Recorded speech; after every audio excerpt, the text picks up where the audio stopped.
Hello, it's always a pleasure to have you join us on this program, Agricbiotech and Food Security, where we highlight the process of biotechnology in all its ramifications for the good of mankind.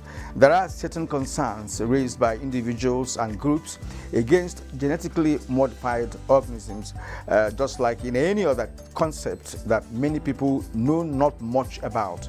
So, to allay the fears and concerns of this section of society, the practice of biotech is highly and meticulously regulated, and this applies to the protection, sale, and use of biotech products and genetically modified organisms. From every indication, GMOs are documented before the products are available. On this issue of regulatory framework for biotech practice in Nigeria, we shall be speaking to knowledgeable resource person who will give us more reliable information on such regulation, its impact and level of adherence to the rules by practitioners.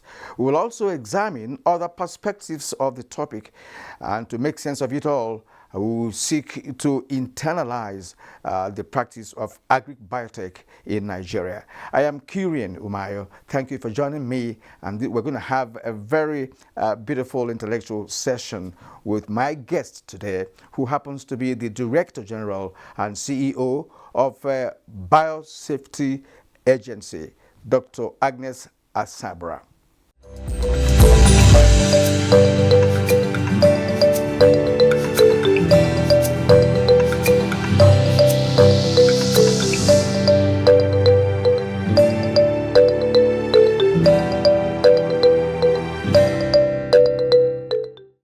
Now, joining me on the program today is the Director General of the National Biosafety Management Agency, in the person of Dr. Mrs. Yemisi Agnes Asabra.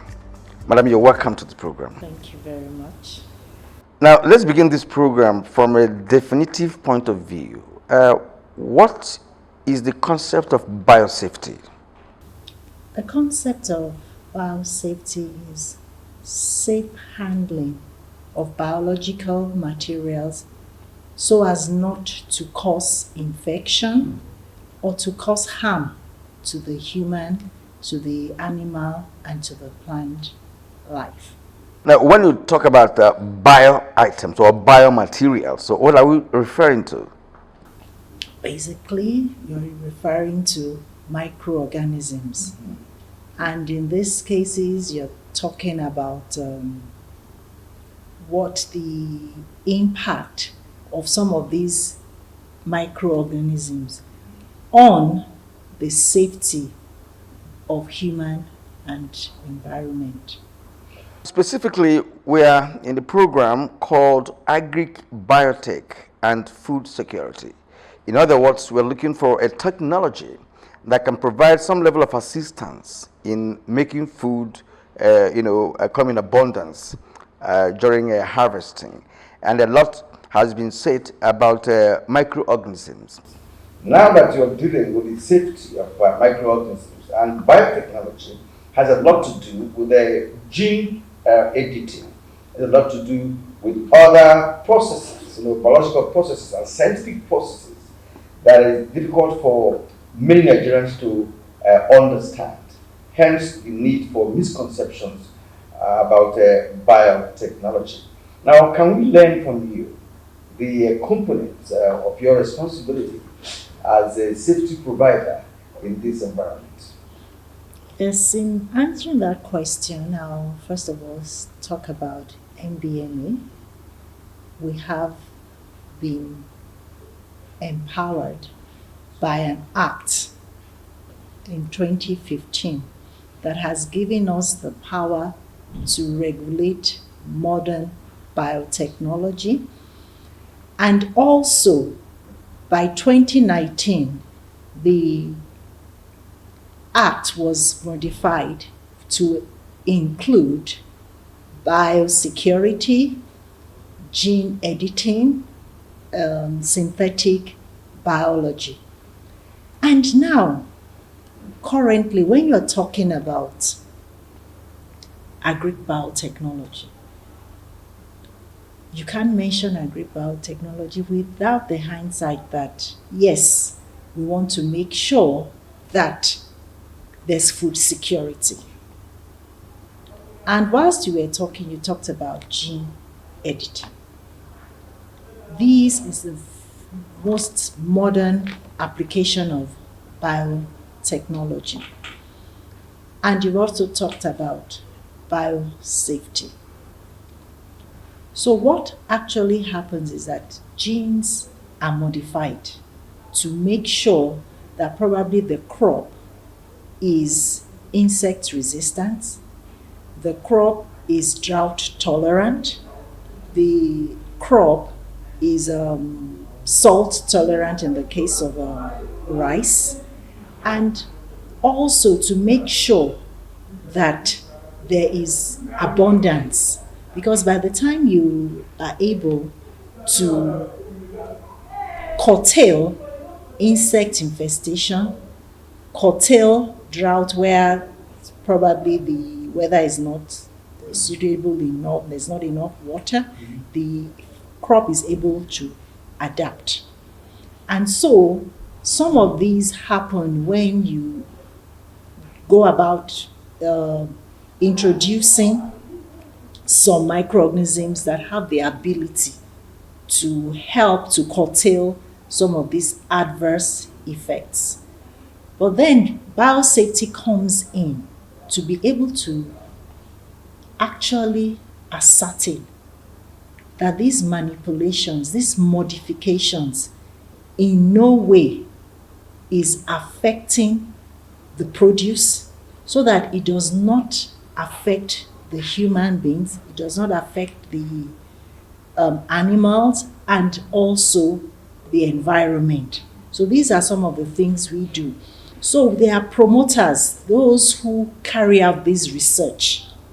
They carry it out, and then we as regulators, we are able to look at what has been done scientifically and to check.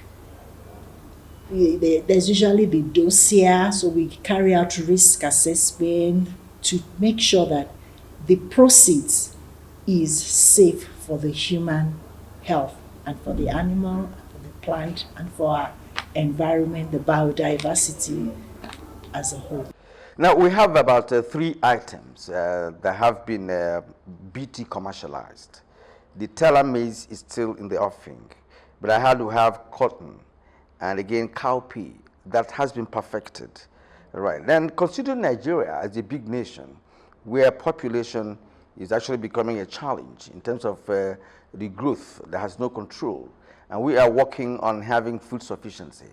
Now, these 3 items cannot go a long way, and we were told that other food crops are on the line. You know, they're working on them, and there's this usual gestation period that must be complied with as part of the protocol before you can come up with something. Then, in your understanding or your calculation, when do you think, considering the protocol that is involved, that some take a number of years, would you consider technology transfer in this connection? There are countries that have perfected in rice, in the other items that we also need in Nigeria. Can we carry out a kind of a transfer of technology? Yeah, I'll first of all like to talk about the cowpea, PBR cowpea, and the BT cotton, and then the teller maize. You know, there are seeds already available for the PBR cowpea and for the BT cotton. And these are more or less out there because they are seed growers. So there are so many farmers, like we were at a program just last week, and there were so many farmers that were showcased already planting the PBR cowpea. So that, if the seed growers, that is another line that in this technology, when you're talking about agri technology, that are very, very important in the value chain. So by the time we have more seed growers and this is multiplied, then it will be able to reduce the food insecurity.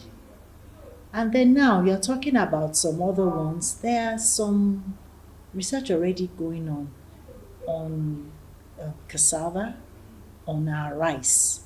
They are almost getting to the final stage. Okay. Yes.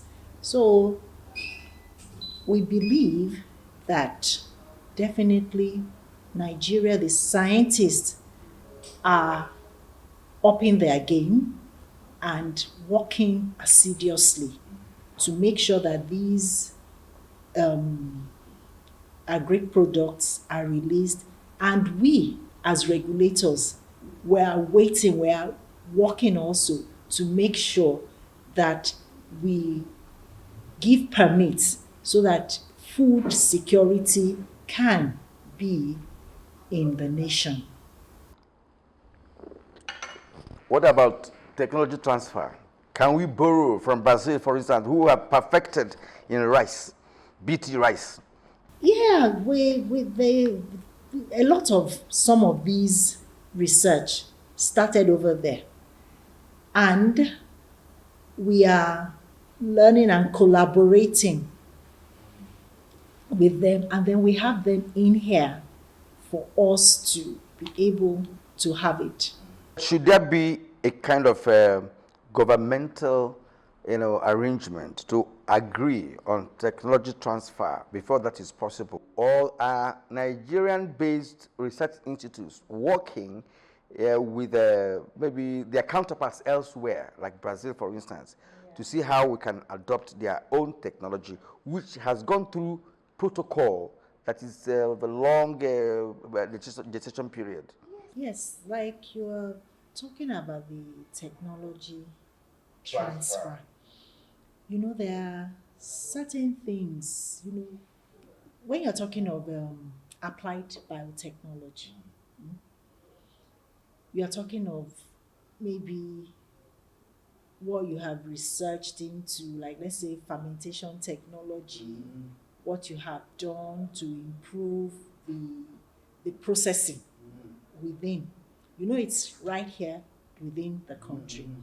When you're talking about technology transfer, when you're talking about modern agricultural biotechnology, and you're talking about technology transfer, there is a little bit of caveat, there's a little bit of issues you need to put into consideration. The environment in Brazil is different from what we have here. And that is why some of these um, genetically modified crops, we do something we called environmental studies, and then we have what we call environmental release. So all this has to, you need to bring about some parameters. So it's not like the normal easy technology transfer. So that's the difference. That one is more sensitive because there could be mutation, there could be anything. So that one is not easily transferred just like that. Unlike the normal kind Technology of. I ask the question because we are told that technology is ubiquitous, that whatever result, or science, for instance, or a result you have here is something elsewhere across the globe. Because if it's not so, then it's not scientific anymore. That's why my mind came to the issue of acquiring a technology that has been tested and trusted. Yeah, that one you are talking about is probably applicable when you're talking about analysis. Because you have the ISO 17025 analysis that you carry out, whereby you have your analysis in China. You are analyzing this grain in China. You're analyzing it in the United States, you're analyzing it in Nigeria, you're analyzing it in South Africa, and you should get the same result. Because that one, even, you are working under standard temperature, pressure, humidity, and everything. So you are already creating that particular atmosphere suitable for the analysis. So it should be the same elsewhere. But when you're talking of growing, when you're talking of it's a different ball game. So you now have to adapt it. So that's standard for your own environment. Oh, great.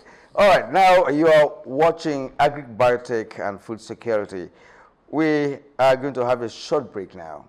When we return, we will continue our conversation with Dr. Mrs. Agnes Asabara, the Director General of the National Biosafety Management Agency.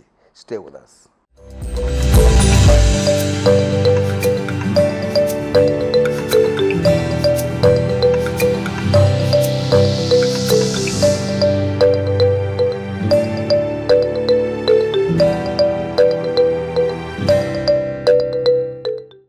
All right, you're welcome back, and thank you for staying with us up to this moment. We're still with Dr. Mrs. Asabra. We are talking about biosafety measures in Nigeria.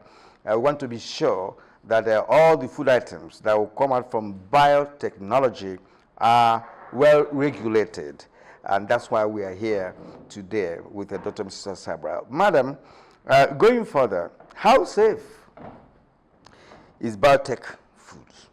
In your estimation, since you're involved in processing, you're involved in all manner of dissecting analysis that usually would take place in a scientific environment. So how safe is the crops already approved now, like cowpea, cotton, and telemaize? Yes, we are regulators, I'll keep saying that. And with all the data, with all we have in our hands, the dossier, everything of how step by step these crops have been modified. We have seen them, we've carried out risk assessment. We have the National Biosafety Committee comprising of experts from different fields. So those who are specifically involved in all this kind of crops come. We have the National Biosafety Committee, we have the National Biosafety Technical Committee. All these will come together. We'll see all that is in the dossier, all the experiments, everything, and they carry out risk assessment. And we have found out that these three are safe. Yes. Okay, now, do you have some of your staff who are directly involved with the process of BT crops in Nigeria? For instance, you have some of your personnel working with research institutes across Nigeria for this purpose, especially those research institutes that have to do with agriculture. We're not involved in the process. We are regulators. So we check their protocols, their procedures, their ways to carry out agric modern. Which means your personnel should be planted in those institutes while they're doing it. Is that what you do, or period? No. Periodic. Yeah. We do surveillance. We do periodic. Surveillance. Yeah. Yes. We are not involved in the laboratory work or doing the gene modification. No, that is not our role. We are not promoters. We are not the ones doing it. We regulate to make sure that, are you doing this thing right? The right way. Yeah. Yes. Because if you are not doing it, then with our hammer, our sledgehammer is there, and they would have to stop. Do you have an enforcement power? Yes, we have a department called the Biosafety Enforcement Department. We have it there. So they normally go out on surveillance, and then due to protocols, there is a certain time that they have to call us that, okay, we are getting to this stage of our research, you need to come and check.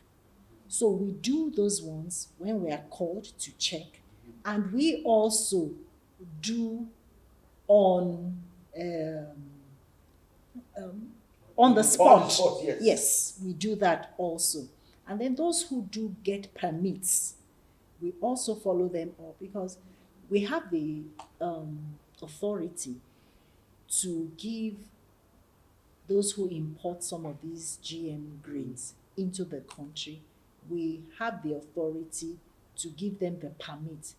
Once we do that, other agencies that work with us, they quarantine, they are there, they monitor and see that, okay, we have given them this permit, is it so? And they also carry out their own necessary analysis. So the country is such well structured to make sure that GMOs, GM foods, GM feeds are not the ones that can just come in and affect the human beings in this country. And another good thing that we have been able to do quite recently with customs, there's a software so that anytime any grain is coming into the country or feeds from any of these countries that are known to be in GM yes. Crops, yes. So we are on that platform, we are alerted, and we can go take samples and know that, okay, this is it safe for the human health, for the plant, for the animal, and for our environment. So which means you have your own laboratory as well, where you can do your own analysis. Yes, we do, as a confirmatory one. Yeah, exactly. Because we have other laboratories that need to do the analysis, because it's like we cannot be the one just taking sample and say, oh, it is this, it is that, because it could be termed that, are we biased, are we telling the truth? So we have these labs, and then we also are able to confirm and say, okay, it is so, it is not. Now, I've also interviewed a number of professionals, in the course of this TV series, and I got to learn that there are items in Nigeria. There are, GM produce or products, as the case may be, like cornflakes, like other items that have been, processed.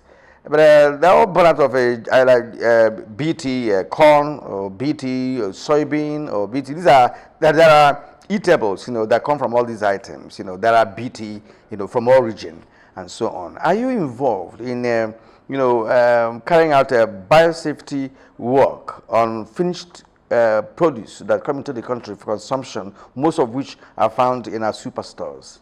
Yes, we are. We are involved. And we're doing the bit we can, but we're still going to up our game on it, because our borders are so porous. So there's a lot we're still there. There are some machineries on ground that we want to use to make sure that we are more effective in this line. Do you work together with NAFDAC in any way, collaboratively? I mean, yes, we do. We do. Because when we had the COVID-19 era, we talked about vaccines and all that. And we know that such vaccine is a product of, biotechnology. And how much of involvement were you with NAFDAC then when we were trying to ascertain the efficacy of the vaccines? No. But in terms of producing Nigeria's own vaccine, were you involved in monitoring or providing safety for it? Not the medical side, no. Okay. NCDC is more concerned in that one. Okay. Yes. Now, what are the challenges that you have carrying out your responsibility as the helmsman, or rather the chief executive of National Biosafety Management Agency?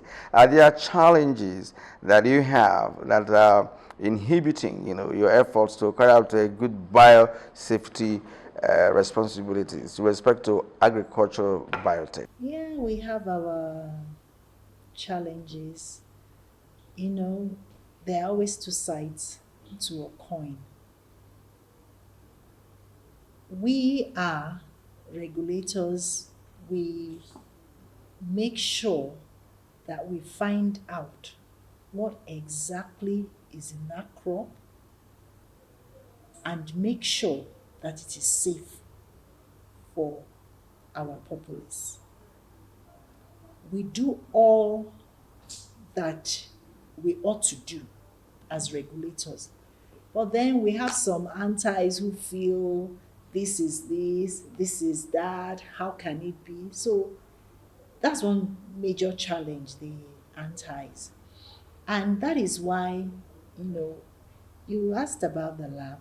We have those who check and then we check also, so that it is not just us involved in assuming, no assumptions. So we are able to make sure it's balanced, and we don't do it alone.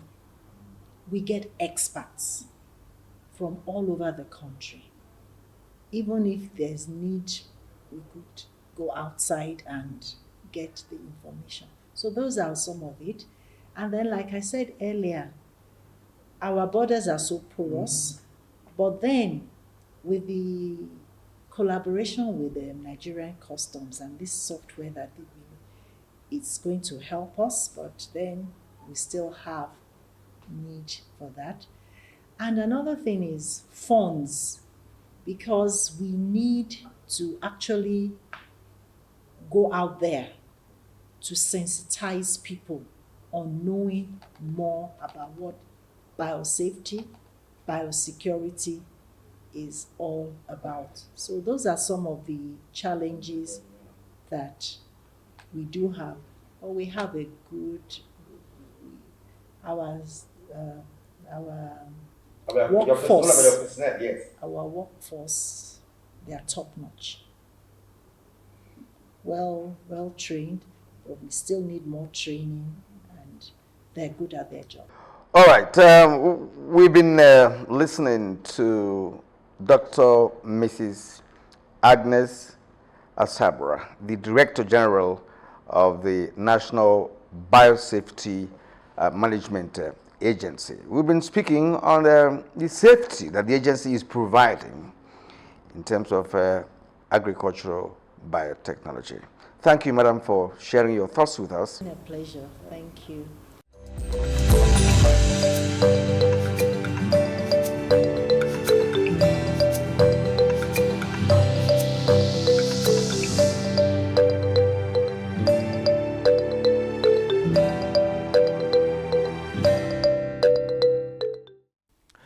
Yes, we have been properly educated on the philosophy behind a regulatory arrangement to guide the practice of agri-biotechnology. It's a global ideology that must be domesticated in countries where biotech provides sustainable facilitation of food security.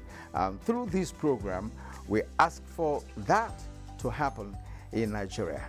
That's our show for today. We thank you for watching. We'll return again with a fresh edition next week. I am Kirian Umayo. See you again.